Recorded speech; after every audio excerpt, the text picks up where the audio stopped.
호세아가 들은 첫 하나님의 음성. 네, 이 제목으로 말씀 전하겠습니다. 자, 호세아서는 누가 쓴 책일까요? 호세아 선지자가 쓴 책입니다.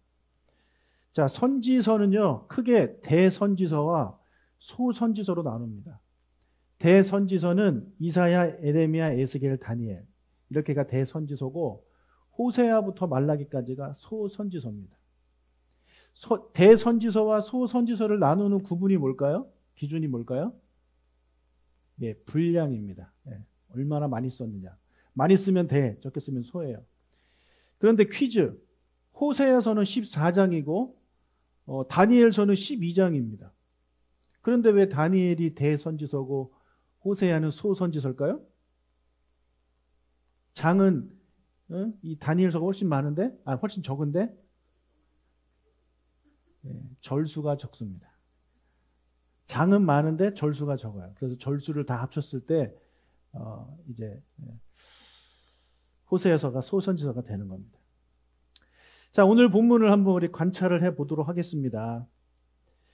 자, 이 관찰의 기본이 여러 가지가 있지만 그 중에 기본은요, 시대적 배경, 공간적 배경을 찾는 거예요. 배경.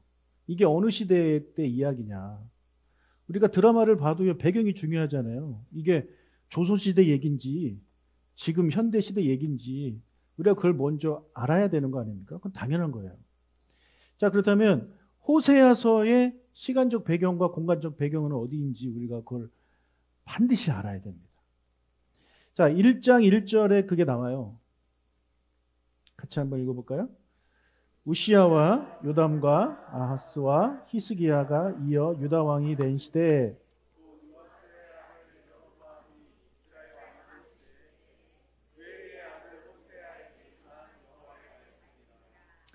자, 여기 보면 많은 왕들의 이름이 나오는데요. 우시야, 요담, 아하스, 히스기야는요, 유다 왕들의 이름입니다.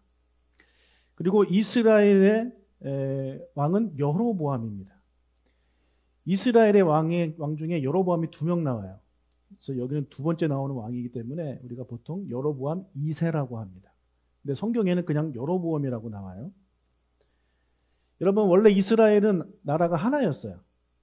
하나였는데 솔로몬 사후에 나라가 둘로 나누어집니다. 북쪽과 남쪽으로 나누어지는데, 북쪽은 원래 이스라엘 이름을 그대로 가져갔고 남쪽이 새로운 이름을 이제 갖게 되는데 유다라는 이름을 갖게 돼요. 왜냐하면 유다 지파 위주로 나라가 형성되었기 때문에 그렇습니다.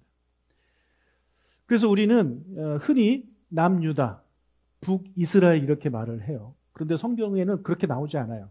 그냥 이스라엘, 그냥 유다 이렇게 나온단 말이에요. 그럼 여러분들이 그걸 보시고, 이스라엘은 북쪽을 말하는 거다, 유다는 남쪽을 말하는 거다, 이것을 이해를 하셔야 됩니다. 그런데 이게 언제 이후라고요? 솔로몬 사후에. 그러니까 솔로몬이 죽기 전에 이스라엘 나오면 이거는 통일 이스라엘을 말하는 거예요. 나누어지기 전에 이스라엘. 그래서 그걸 잘 이해를 하셔야 되고, 그 남쪽이 이제 유다라고 했잖아요. 그 남쪽 유다 사람을 우리가 유대인이라고 부르는 겁니다. 자, 남북 각각의 선지자들이 있었습니다. 호세아는요, 남쪽 선지자였을까요? 북쪽 선지자였을까요? 북쪽 선지자입니다. 우리가 1절에서 대충 눈치를 챌 수가 있어요. 요아스의 아들 여로보암이 이스라엘의 왕이 된 시대에, 그러니까 여로보암이 언제적 왕이냐? 그것을 알려주기 위해서 저 위에 유다 왕 시기를 좀 이렇게 써준 겁니다. 그래서 호세아는요, 북쪽 이스라엘에서 활동했던 사람입니다. 근데 그때 다스렸던 왕이 누구라고요? 여로보암 2세. 여로보암 2세. 여러분, 북쪽 이스라엘 왕 중에서는요, 하나님이 기뻐하시는, 하나님을 정말 잘 섬겼던 왕은 단 한 명도 없어요. 괜찮은 왕들은 다 남쪽 유다 왕들에서 나옵니다. 그 남쪽 유다 왕이 누구의 혈통이냐면 다윗의 혈통이에요. 북쪽 이스라엘은요, 다윗의 혈통이 아닙니다. 반역을 통해서 세워진 나라예요. 그러다 보니까 그 북쪽에서는 하나님을 기쁘시게 하는 왕이 단 한 사람도 없었습니다. 자, 이때 나와는 여로보암 2세가 약 40년간 이스라엘을 다스리는데, 이때가 이스라엘의 최고 번영기예요. 하나님을 잘 믿지 않는, 하나님을 섬기지 않는 그런 왕이 다스렸음에도 불구하고 경제적으로 최고의 수준을 찍습니다. 어느 정도였냐면 다윗과 솔로몬이 이스라엘의 황금, 통틀어서 황금 시대인데 그때만큼 경제적으로 부유했습니다. 너무너무 잘 사는 그런 시대였어요. 심지어 남과 북이 나누어졌음에도 불구하고 합쳤을 때보다 더 잘 살았기 때문에, 그만큼 잘 살았기 때문에 어떻게 보면 다윗과 솔로몬 때보다 더 잘 살고 더 나라를 더 잘 다스리는 그런 왕이었죠. 자, 그런데 경제적으로는 나라를 부유하게 했지만 영적으로는요, 나라를 망하게 한 왕입니다. 여러분, 경제적으로 부유하다 보면 어떻게 되냐면 종교적으로는 부유하지 못하게 됩니다. 그게 인간이 그래요. 경제적으로 부유하면서 동시에 신앙적으로 부유하기는 정말 어려운 것 같아요. 그래서 다윗이 대단한 겁니다. 그래서 다윗이 정말 대단한 거예요. 경제적으로도 부유했지만 신앙적으로도 부유한 사람이었어요. 얼마나 멋있습니까? 여러분, 다윗처럼 그렇게 할 자신이 없다면 너무 부자가 되는 것을 바라지 마십시오. 여러분, 감당 못할 부를 이렇게 너무 생각하지 마십시오. 여러분은 다윗처럼 된 것보다 여로보암처럼 될 가능성이 우리는 큽니다. 우리는 그런 인간이에요. 솔직히 말하면. 그렇지 않아요? 여러분, 많은 남자 청년들이 그래요. 그들이 꿈꾸는 게 뭐냐면 믿음 좋은 부자 장로입니다. 진짜로 그렇습니다. 제가 주변에 아는 사람들도 그런 꿈을 가진 사람들이 많아요. 믿음 좋은 부자 장로님. 제가 청년 때도 그랬어요. 나는 믿음 좋은 부자 장로님이 될 거야. 그래서 교회에서 막 이렇게 헌신도 하고 그렇게 살 거야. 그러니까 그 말은 뭐예요? 목사하기 싫다는 얘기예요. 주변에서도 목사해야 되겠다 그러면 저는 믿음 좋은 장로 할 겁니다. 이렇게 반응하더라고요. 여러분, 우리가 얼마 전에 누가복음에서 부자 청년 말씀을 드렸는데 당시 북이스라엘 사람이 그랬어요. 하나님을 섬기면서 동시에 우상을 섬겼어요. 바로 바알을 섬겼습니다. 그런 시대적 상황 속에서 이제 호세아가 활동을 한 거예요. 그런 시대적 상황 속에서 하나님께서 호세아한테 말씀하신 거예요. 자, 어떤 시대라고요? 너무너무 잘 살아요. 너무너무 잘 살아요. 그런데 영적으로 완전히 바닥을 기고 있었던 그런 상황에서 하나님께서 말씀한 겁니다. 자, 2절을 읽겠습니다. 여호와께서 처음 호세아에게 말씀하실 때 여호와께서 호세아에게 이르시되 너는 가서 음란한 여자를 맞이하여 음란한 자식들을 낳으라. 크게 음란함이니라 하시니, 자, 여호와께서 호세아한테 하신 말씀이 뭐예요? 음란한 여자와 결혼해서 음란한 자식들을 낳아라 라고 이렇게 명령을 하십니다. 자, 우리가 여기서 주목해야 할 단어가 하나 있습니다. 뭐냐면 처음이라는 단어입니다. 처음. 여러분들이 좋아하시는 처음처럼. 그 처음, 농담입니다. 처음처럼 좋아하시면 안 돼요. 여러분, 하나님께서 호세아에게 처음 하신 말씀이 이 말씀이에요. 여러분 생각해 보세요. 호세아 입장에서는요, 하나님의 음성을 처음 들었어요. 그런데 그 음성이 뭐예요? 너는 음란한 여자랑 결혼해라. 그리고 음란한 자식을 낳아라. 그래서 음란한 자식을 낳아라라고 나오는데 원어를 보면 음란한 자식들을 취하라는 말이 있어요. 그러니까 이 음란한 여인은 이미 자식까지 있는 여자인 거예요. 그러니까 처녀랑 결혼하는 것도 아니고요. 이미 자식까지 딸려 있는 여자인데 게다가 음란한 여자예요. 그런 여자랑 결혼을 하래요. 여기 우리 청년들, 남자 청년들, 하나님이 여러분에게 나타나셔서 너 음란한 여자랑 결혼해라. 그럼 여러분 아멘 할 수 있습니까? 네? 할 수 있어요? 네. 여러분 이거 너무 처음부터 너무 센 거 아닙니까? 처음 들은 음성인데 너무 센 거 말씀하시는 거 아닌가요? 이 정도 센 거를 이제 하시려면 그래도 선지자 어느 정도 좀 하고 좀 몇 년 하고 좀 경력이 쌓이고 그런 다음에 센 말씀을 해 주셔도 이게 받아들이기가 어려운 말씀인데 이제 처음 들은 하나님의 말씀이 이 말씀이에요. 호세아가 얼마나 충격을 받았을까요? 여러분 같으면 어떻게 하겠습니까? 하나님이 이런 충격적인 말씀을 하시면 여러분 순종하시겠습니까? 아니면 하나님 잘못 들었는데요? 혹시 잘못 말씀하신 거 아닌가요? 라는 말씀하지 않을까요? 아니면 못 들은 척 하지 않을까요? 호세아는 어떻게 했을까요? 3절. 이에 그가 가서 디블라임의 딸 고멜을 맞이하였더니 고멜이 임신하여 아들을 낳음에. 네, 호세아는 바로 순종합니다. 바로 순종해요. 가서 고멜과 바로 결혼해요. 그것은 마치 하나님께서 아브라함한테 너 아들, 독자 아들을 바쳐라, 번제로 바쳐라라는 그 말씀을 듣자마자 그 다음날 아침 일찍 일어나서 이삭을 데리고 모리아산에 간 아브라함의 모습이 떠오르지 않습니까? 만약에 이 말씀을 하나님께서 요나한테 했다면 요나가 반응 어떻게 했을 것 같아요? 또 다시스 도망갔겠죠. 근데 호세아는 정말 대단한 것 같아요. 정말 멋있는 사람입니다. 여러분, 하나님의 음성 듣고 싶습니까? 안 듣고 싶습니까? 듣고 싶죠? 우리 듣고 싶잖아요. 하나님 음성 듣고 싶잖아요. 그래서 하나님 음성 들려달라고 기도도 하고, 누군가가 하나님의 음성 들었다고 하면 되게 부러워하지 않습니까? 여러분, 우리가 하나님 음성을 듣고 싶어 하는데요. 단, 내가 듣고 싶은 말만 듣고 싶어 합니다. 그렇지 않아요? 내가 듣고 싶어 하는 거 듣고 싶어 하죠. 다른 거 하나님이 말씀하시는 거 듣고 싶지 않습니다. 지난번에 장씨가 했던 거 제가 말씀드렸잖아요. 교사하지 말라고 말씀하실까봐 기도 안 한다고. 너 교사해라. 이 음성이 듣고 싶은 거죠. 장씨기는. 그랬던 겁니다. 여러분, 우리가 하나님, 제가 어느 대학을 지원해야 됩니까? 우리 딸이 어느 대학을 지원해야 됩니까? 이거 기도해서 응답받고 싶지 않아요? 하나님이 꿈에 무슨 대 무슨 과를 넣어라. 그런 거 기대하지 않아요? 하나님, 제가 어떤 남자랑 결혼해야 되죠? 그 사람 얼굴 좀 보여주세요. 하나님, 제가 어떤 사업을 해야 망하지 않을까요? 제가 받은 퇴직금을 가지고 어떤 사업을 해야 될까요?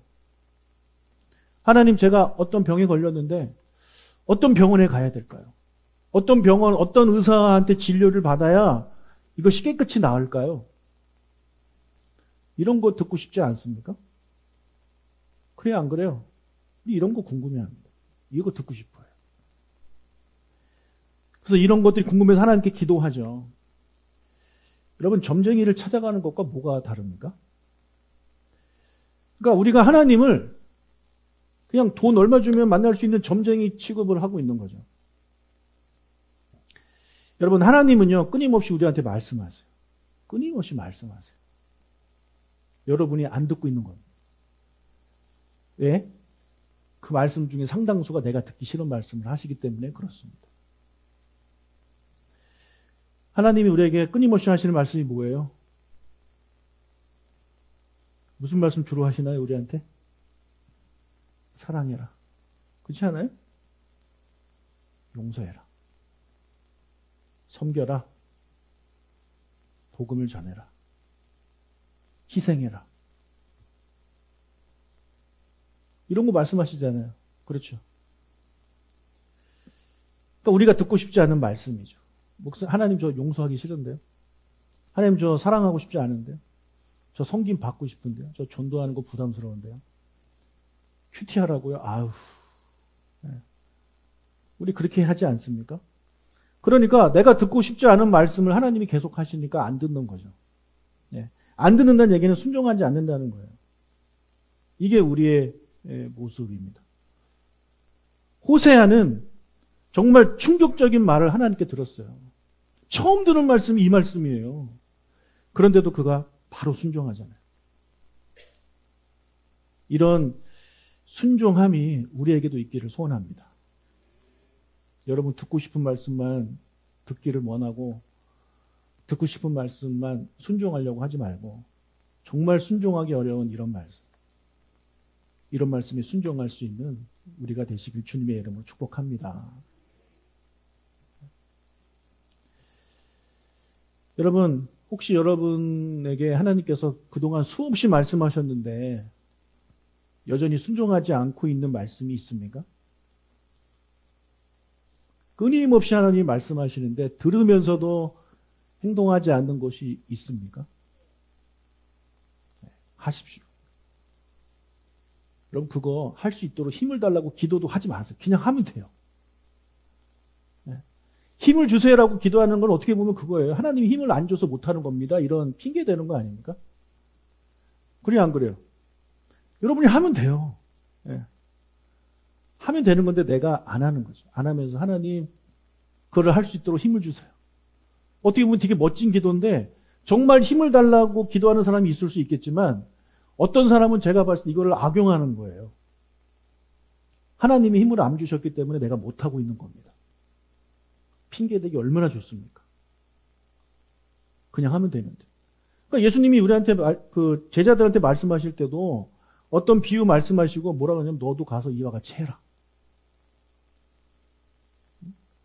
특히 그 선한 사마리아인의 비유를 이야기하시면서 뭐라 그래요? 너희도 가서 이와 같이 해라. 그렇게 말씀하시잖아요. 너희도 이렇게 할 수 있도록 가서 하나님께 기도해라. 이렇게 말씀하시지 않아요. 해라 너도. 너도 할 수 있다. 우리가 안 하는 거. 여러분 할 수 있습니다. 왜 할 수 있어요? 제가 지난번에 말씀드렸잖아요. 우린 어릴 때 수도 없이 했던 거예요. 용서하는 거 수도 없이 했던 거예요. 네. 전도하는 거 수도 없이 했던 거예요, 우리가. 근데 나이 들면서 이제 안 하는 거죠. 그러니까 여러분 못해서 못하는 게 아니라 안 해서 안 하는 겁니다. 그냥 하면 돼요. 자전거 오랜만에 타도 다 탈 수 있는 것처럼 그냥 하면 되는 거예요. 그냥 페달을 밟아보세요. 처음에 이렇게 기우뚱기우뚱 하다가 기가 막히게 탑니다. 자전거 탈 수 있게 해달라고 기도하지 마세요. 그냥 타면 돼요. 그냥 타면 돼요. 그래요, 안 그래요? 제 말 틀렸나요? 그냥 하면 되는 거예요. 큐티도요, 그냥 하면 되는 거예요. 막 어려워도 하다 보면 되는 거예요. 큐티 할 수 있는 능력을 주십시오. 없어도 할 수 있는 겁니다. 우리가 안 해서 그러는 거지. 자, 하나님께서 호세아한테 너 음란한 여자랑 결혼해라 라고 말씀하셨는데 왜 그런 말씀을 하셨을까요? 2절을 다시 한번 보면 너는 가서 음란한 여자를 맞이하여 음란한 자식들을 낳으라. 우리나라 성경에 빠져 있는데 왜냐하면이 거기 빠져 있어요. 왜냐하면 이 나라가 여호와를 떠나 크게 음란하기 때문이다. 여러분 성경에서 하나님은요, 하나님 당신과 이스라엘을 그런 관계를 남편과 아내의 관계로 자주 묘사하십니다. 그러니까 하나님과 우리 개인은 이게 아버지와 자녀 이렇게 말씀하셨는데 이 국가적인 차원에서 말씀하실 때는 남편과 아내의 관계로 자주 묘사하세요. 그런데 이 이스라엘 나라가 아내니까 하나님의 신부고 하나님의 아내인데 자꾸 바람을 피는 거죠. 바알을 섬기고 아세라를 섬기고 돈을 섬기고 이런 것들을 하나님은 간음한다라고 표현을 쓰는 거예요. 영적인 간음을 하는 거죠. 자, 이런 자기 아내, 내가 너무너무 사랑하는 아내가 내 목숨을 바쳐서라도 이렇게 지켜주고 싶은 그 사랑하는 아내가 틈만 나면 다른 남자 바라보고 다른 남자 품에 안기려고 하는 그것을 바라보는 남편의 마음이 얼마나 찢어지겠습니까? 그렇죠? 그런 하나님의 마음을 호세야 너가 알아줬으면 좋겠다. 그런 마음으로 너가 음란한 여자랑 결혼해라고 말씀하시는 거예요. 여러분 음란한 여자와 결혼한 호세아는요, 세상적인 관점에서 볼 때 결혼에 실패한 사람입니다. 우리가 어떤 남자가 이런 여자랑 결혼하고 싶습니까? 정숙하고 현숙하고 이런 여자랑 결혼하고 싶죠. 그죠? 그런 사람하고 결혼해야 결혼 잘했다 이렇게 말할 거 아닙니까? 근데 만약 이런 여자랑 결혼하면 툭하면 집 나가가지고 툭하면 딴 남자 만나고 이렇게 살고 있는 남자를 보면 어떻게 생각하겠어요? 아유 불쌍하다 이렇게 생각할 거 아니에요. 그러니까 세상적인 관점으로 봤을 때 호세아는요 불쌍한 사람이에요. 장가를 완전 망했습니다. 그런데 여러분, 호세아는요, 인류 역사상 아버지 하나님의 마음을 가장 잘 아는 사람이 되었습니다. 우리가 호세아서를 쭉 이제 보게 될 텐데, 그걸 이제 알게 돼요. 호세아가 정말 하나님의 마음이 어떤 마음인지, 얼마나 그 가슴이 찢어지고 걸레 조각이 됐는지, 호세아는 알겠구나라는 생각을 우리가 하게 되는 거예요. 그런 호세아를 불행하고 불쌍하다라고 말할 수 있을까요? 여러분, 예수님도 세상적인 관점에서 봤을 때는 실패자입니다. 장가도 못 가고 직업도 변변치 않고 몇 년 살지도 못하고 죽었습니다. 그가 데리고 다녔던 제자들 다 도망가고, 물론 나중에 성령이 임해서 그들이 정신 차리지만 그 전까지만 봤을 때는 예수는 완전히 실패한 인생이죠. 그런데 예수님 역시요, 누구보다도 아버지의 하나님의 마음을 아는 분이었어요. 그러니까 이 세상에 오신 거예요. 사람이 되러. 그 마음을 모르면 안 오시는 거죠. 아시니까 오신 겁니다. 그런 예수님을 하나님이 얼마나 사랑하시고 그랬습니까? 마찬가지예요. 여러분, 우리가 이 세상을 살아갈 때 우리한테 그 선택권이 있는 것 같아요. 하나는 뭐냐면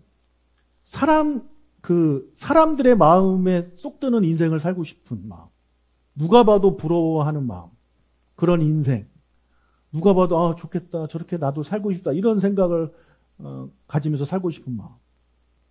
근데 한쪽은 그게 아니라 세상의 사람들의 마음과 사람들의 눈이 아니라 하나님의 시선과 하나님의 마음에 합당한, 하나님의 마음, 하나님이 알아주는 그런 삶을 살아가고자 하는 그 두 가지가 우리한테 놓여 있는 것 같아요. 당연히 세상 사람들은 첫 번째 거에 다 올인하겠지만 우리 그리스도인들은 달라야 되잖아요. 그렇죠? 우리는요, 하나님의 마음을 알아가기 위해 노력한 우리가 됐으면 좋겠어요. 그러니까 하나님이 얼마나 우리를 사랑하고 나를 사랑하고 이 세상을 사랑하시는지를 우리가 알아가기를 원해요. 그리고 그거를 알려면 어떻게 해야 되느냐? 예수님처럼 살면 돼요. 예수님처럼 하나님 나라를 위해서 그렇게 살다 보면 하나님 아버지의 마음을 알게 돼요.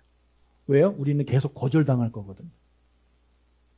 계속 거절당하고 사람들의 손가락질을 당하고 때로는 욕도 먹고 너 왜 그렇게 사냐 이런 소리도 들을 수 있어요.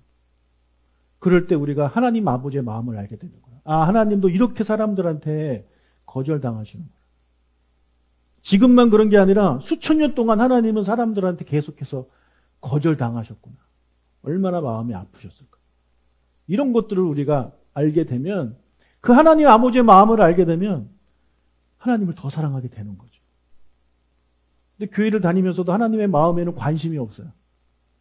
그냥 저 사람이 나를 어떻게 생각할까? 누가 나를 어떻게 생각할까? 누가 나를 보기에 좀 부러워할 만한 인생? 누가 나를 봤을 때 존경할 만한 인생? 그런 거에 우리가 더 많은 관심을 갖고 있지 않습니까? 그러면 세상적으로 봤을 때는 우리가 그렇게 살게 되면 성공했다라고 인정받을 수 있지 모르겠지만 하나님께서는 과연 우리를 보고 뭐라고 말씀하실까? 너는 내 마음에 합한 자다라는 말씀을 하실까요? 아닌 것 같습니다. 자, 우리는 하나님 아버지의 마음을 알아들이는 우리가 되시길 주님의 이름으로 축복합니다. 여러분, 아버지의 마음을 알아주는 자녀가 뭐예요? 효녀죠. 네, 효자입니다. 나이가 들수록, 철이 들수록 아버지의 마음을 알아주면 철든 거잖아요. 그렇죠? 우리도 그래야 돼요. 영적으로 하나님 아버지의 마음을 조금씩 알아갈 수 있는 우리가 되시기를 주님의 이름으로 축복합니다. 아멘. 자, 한 가지만 더 말씀드리겠습니다. 자, 오늘 본문에 호세아의 3명의 자녀 이름이 나옵니다. 이스라엘, 로루아마, 로암미, 이렇게 3명의 이름이 나오는데, 이 이름을 통해 하나님은요, 이스라엘한테 경고를 계속 하시는 거예요. 그러니까 애가 뭐 오늘 태어나고 바로 내일 태어나는 게 아니잖아요. 최소 1년 있다가 태어나지 않습니까? 그러니까 시간적 간격을 두고 하나님이 이스라엘한테 경고를 하는 건데, 먼저 이스라엘 1장 4절, 여호와께서 호세아에게 이르시되 그의 이름을 이스라엘이라 하라.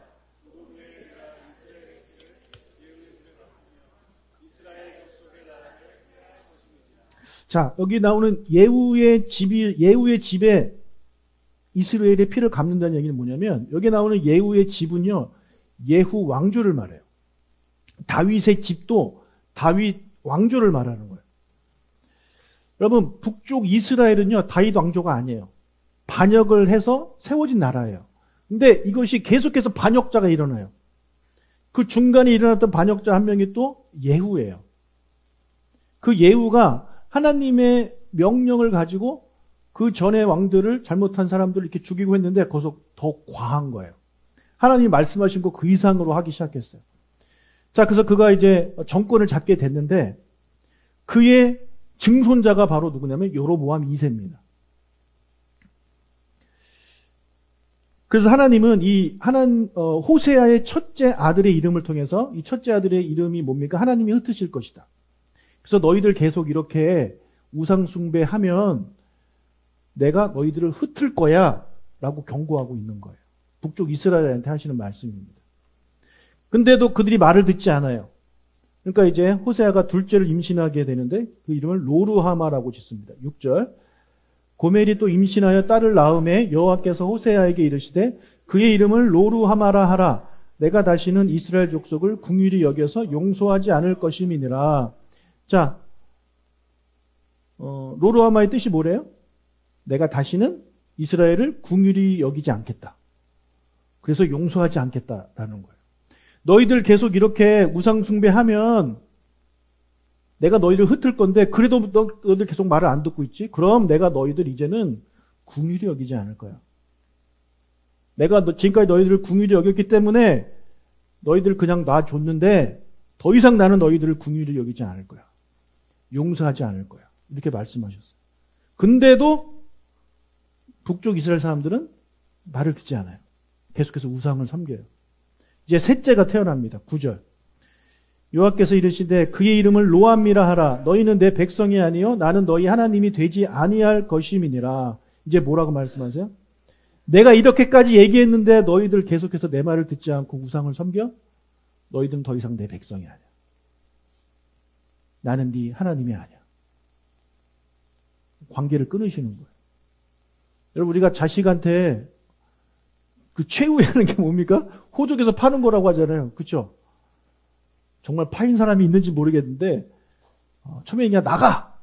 하다가 그 다음에 그러다가 호적 파는 게 최후 그거 아닙니까? 마찬가지예요. 지금 하나님이 너는 더 이상 내 백성이 아니야. 다른 말로 너는 더 이상 내 자녀가 아니야. 나는 네 아버지가 아니야. 나는 네 하나님이 아니야. 이게 마지막 경고를 지금 하고 계시는 거예요. 근데 그들은 말을 듣지 않죠. 결국에 어떻게 돼요? 멸망합니다. 여러분 호세아와 이스라엘의 큰 차이점이 여기에 있어요. 같은 북쪽 이스라엘 사람인데 호세아는요. 하나님이 딱 한 번 말씀하셨는데 바로 순종했어요. 그것도 정말 말도 안 되는 어려운 말씀에 바로 순종했어요. 그런데 이 북쪽 이스라엘 사람들은요. 하나님이 계속해서 말씀하세요.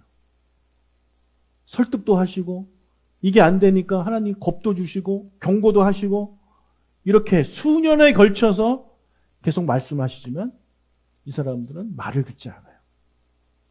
움직이지 않아요. 반응하지 않아요. 순종하지 않아요. 한쪽 귀로 듣고 한쪽 귀로 흘려보내는 겁니다. 여러분 나의 모습을 한번 봅시다.